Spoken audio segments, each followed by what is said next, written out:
Je veux entendre une mouche voler. Silence. Chambon, cessez de faire le pit, s'il vous plaît. Asseyez-vous. Et ouvrez vos cahiers d'histoire. Êtes prêts? Deux terribles fléaux ont ravagé la France durant le Moyen-Âge. La Grande Peste Noire et Jeanne d'Arc. Alors, si la France s'est plus ou moins rétablie des effroyables hécatombes causées par la Grande Peste Noire, elle ne s'est jamais rétablie des dégâts causés par Jeanne d'Arc. Jamais! Le Moyen-Âge, comme son nom l'indique, n'est pas à proprement parler une époque historique. Juste un trou entre deux époques avouables. Donc, étudier le Moyen-Âge serait une perte de temps. Et si nous ne pouvons nous empêcher de l'évoquer ici, force est de reconnaître que la faute en incombe à cette Jeanne d'Arc qui jugea bon de vivre à cette époque sans queue ni tête. Chambon, vous croyez que je vois pas, là? Arrêtez, Chambon, là. Bon, on reprend. Le Moyen-Âge nous apparaît donc comme un gros foutoir mal éclairé, avec dedans des gens pas très propres et un peu bêtes, qui portaient sur la tête des chapeaux pointus, garnis de plumes d'autruche, et plus bas, des pantalons en fer forgé, munis de charnières pour pouvoir plier les genoux. Il y avait des curés, des moines, des bonnes sœurs, des chevaliers, des troubadours, des montreurs d'ours, des dragons, des ivrognes, des pendus. Et il y avait le roi. Il y avait aussi des paysans, mais on ne les voyait pas. Ils étaient toujours partis à la campagne, bricoler je ne sais quoi. Bref, intéressons-nous maintenant à la Lorraine. Alors, la Lorraine se trouvait à l'époque à peu près là où elle se trouve aujourd'hui. Ça facilite bien les choses. Alors, cherchons le village de Domrémy. Nous y sommes. Et que voyons-nous au milieu des pâturages? Un berger? Un berger. Mais non, regardez mieux. Cela joue-t-il du pipeau? Non, cela tricote. Donc, ce n'est pas un berger. Les bergers jouent du pipeau, les bergères tricotent. Nous avons donc affaire à une bergère. Approchons-nous. Vous la voyez mieux, là? Que voyons-nous? Cette bergère est assise sur une souche. C'est une petite feignante. Approchons-nous encore. Apprenons à mieux la connaître. Vous voyez ces jupons? Ils sont en loques. C'est une petite souillon, une petite désordonnée. N'ayons pas peur des mots. Quand je vous dirai qu'elle rêve de chevaucher et qu'elle n'aime pas les Anglais, nous pourrons en conclure que 1. C'est une petite prétentieuse et 2. C'est une petite raciste. Parfaitement. Approchons-nous encore. Tiens, que fait-elle? Elle regarde en l'air. Qu'est-ce qu'elle regarde en l'air? Faisons-nous plus attentifs. Ah ah, nous voyons à notre tour. Adossé au tronc d'un chêne, un homme se tient debout. Un homme jeune et beau, tout de blanc vêtu, son visage parfait est auréolé d'une lumière immatérielle. Bon, c'est l'archange Saint-Michel, vous l'avez tous reconnu, il n'y a pas de quoi s'exciter le tempérament. Mais essayez maintenant de vous mettre dans la peau d'une petite bergère feignante, désordonnée, raciste et prétentieuse. Prétentieuse surtout, j'insiste particulièrement sur prétentieuse. Eh bien, vous tombez à genoux, vous joignez vos mains dans un geste plein de piété, vous penchez légèrement la tête sur le côté et vous dites à l'archange Saint-Michel, de cet air soumis si efficace sur les archanges, « Je suis la servante de notre Seigneur, qu'il soit fait en toutes choses selon sa divine volonté. » L'archange Saint-Michel, un peu étonné, lui répondit, la bouche pleine, car il était en train de manger une pomme qu'il venait de cueillir sur le chêne. Ah oui, mais je ne t'ai rien demandé, petite. Non, pas encore. Mais je sais que vous allez me demander quelque chose, puisque Dieu vous envoya à moi. Et je sais même quelle est cette chose que vous allez me demander. Voyons voir ça. Vous allez me demander de vous permettre de me saluer, parce que je suis bénie entre toutes les femmes, vu que le Seigneur est avec moi. Alors moi, je vous dis d'accord. Vous pouvez me saluer, faut pas vous gêner. Vous voyez, quelle prétentieuse. Écoute, petite. Pour cette affaire, tu arrives trop tard. C'est déjà réglé tout ça. Et Marie est encore là pour un bon bout de temps. Je te prie de me croire. Vous ne croyez pas que je suis vierge, c'est ça? Nous n'avons nul besoin de vierge en ce moment. Je regrette. Laisse ton adresse, on t'écrira. À ce moment, une belle dame apparut, juste à côté de l'archange Saint-Michel. Et cette belle dame était Sainte Catherine, vous l'avez reconnue également. Sainte Catherine n'avait pas l'air très ravie. Mon petit Michel, tout archange que vous êtes, Permettez-moi de vous apprendre que vous vous comportez envers les dames comme le dernier des cochons. Mais Il n'y a pas de mais. Vous me donnez rendez-vous ici, sous ce chêne, et je vous surprends en conversation galante avec cette petite gamine malodorante. Qu'avez-vous à dire? conversation galante, ce qu'il faut pas entendre. Vous savez pourtant bien, ma très chère amie, que nous autres purs esprits ne pouvons avoir commerce que spirituel, et donc uniquement avec d'autres purs esprits tels que vous l'êtes devenus. Ça, c'est ce qu'il vous plaît de nous laisser croire, vous autres archanges. En tous les cas, vu d'où j'étais, vous aviez l'air de bien vous entendre. Allons, allons, qu'allez-vous imaginer? Elle voulait juste savoir s'il y avait un poste vacant pour une vierge, c'est tout. Tiens donc, Tout à fait. une virginité. Il faut bien que ça serve à quelque chose, sans quoi c'est de la bonne marchandise perdue. Il doit bien y avoir de l'emploi pour une vierge. Veux-tu te faire religieuse? Nenni, je veux chevaucher. Chevaucher, quelle idée!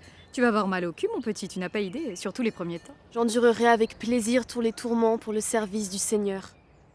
Voyons, il doit bien exister un emploi pour une pucelle aimant chevaucher. Qu'est-ce que tu sais faire? Monsieur Saint-Michel, je suis feignante, désordonnée, prétentieuse et raciste. Raciste anti-anglais, je précise. Des Anglais? J'en ai vu traîner pas mal par ici, il me semble. Le gentil royaume de douce France gémit sous le joug anglois. Le gentil dauphin, notre sire et roi, erre, traqué, loin de sa capitale. C'est bien triste. Et nous avons juré de ne pas nous mêler politique. Le patron n'aime pas ça. Et le temps passe. C'est vrai, ma chère. Adieu, petite. Saint-Michel coucha Sainte-Catherine dans ses bras et, dans un grand battement d'ailes, s'envolèrent vers leurs sphères habituelles. Voilà donc notre Jeanne toute seule au milieu de ses moutons. Elle réfléchit. Et soudain, elle laisse là les moutons, prend ses sabots sous le bras pour marcher plus vite et s'en va trouver le sire de Vaucouleurs, qui était le seigneur de ce pays-là. Et là, elle lui dit: Messire, reçu mission de monsieur Saint-Michel et de madame Sainte-Catherine de bouter hors l'anglois et de mener sacré à Reims le roi notre sire. Or ça, qu'on me baille destrier, épée et armure, j'irai trouver le roi notre sire qui pour l'or se terre en sa bonne ville de Chinon. Vous connaissez la suite, on l'enseigne à tous les petits-enfants à la maternelle. Donc, Jeanne chassa l'Anglois, délivra Orléans, mena le roi au sacre, eut beaucoup d'autres aventures, et finalement fut brûlée toute vivante par quelques Anglois qu'elle n'avait pas vus, parce qu'ils s'étaient cachés sous les jupes de l'évêque Cochon, et parce qu'ils avaient bien pris soin de ne pas laisser les allumettes se mouiller. Vous savez maintenant que Jeanne n'est qu'une ville imposteuse. Jamais Saint-Michel, jamais Sainte-Catherine ne lui ont confié la moindre mission. Donc, à partir de Jeanne d'Arc, toute l'histoire de France est basée sur une imposture. Ceci est très grave.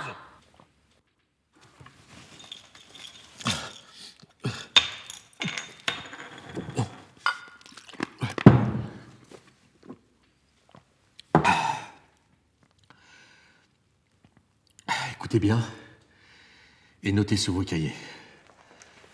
C'est important. Au Moyen-Âge, il y avait la France. Et il y avait l'Angleterre. Le reste, ça compte pour du beurre. La France était grande, riche, fertile, peuplée, avec plein de beaux seigneurs, de dames très blanches et très agréables, de troubadours qui pinçaient le luth. L'Angleterre était une triste lande de chardon, où paissaient quelques moutons chétifs. Ridiculement petite, pauvre à crever, vraiment, presque déserte, avec de ci, de là, quelques manants de triste mine qui tiraient à l'arc toute la journée. Qui tiraient très bien à l'arc. Les Français avaient un roi français. Les Anglais aussi avaient un roi français aussi. Je vais vous expliquer. Les deux rois étaient cousins germains. C'était des Capétiens.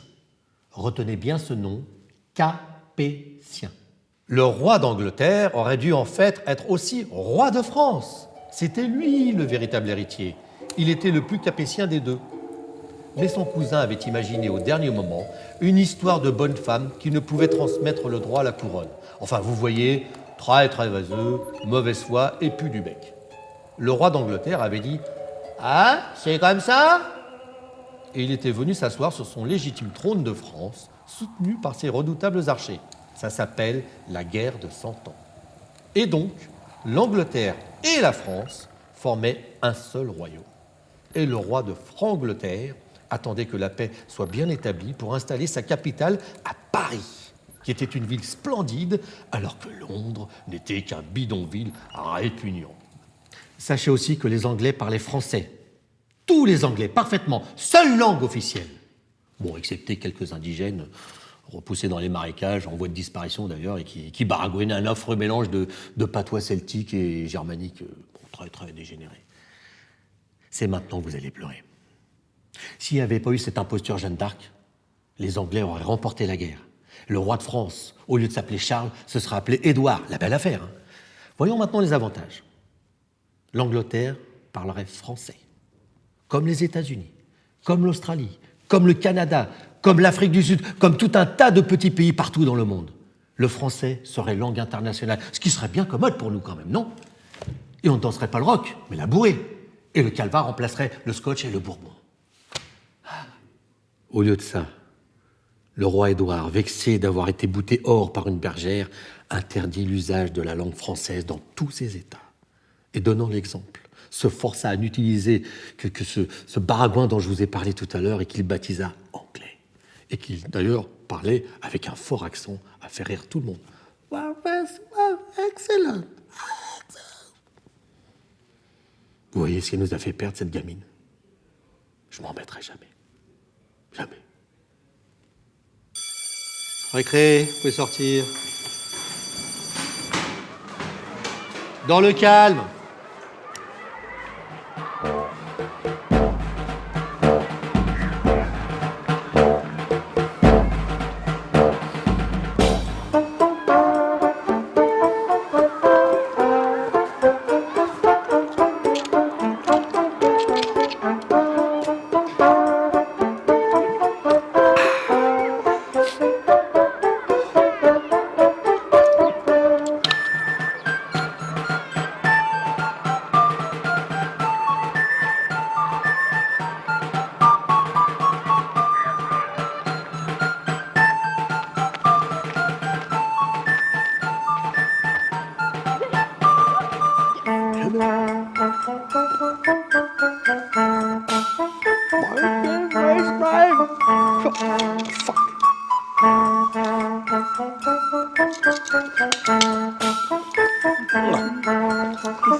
Petit, petit, petit, petit, petit.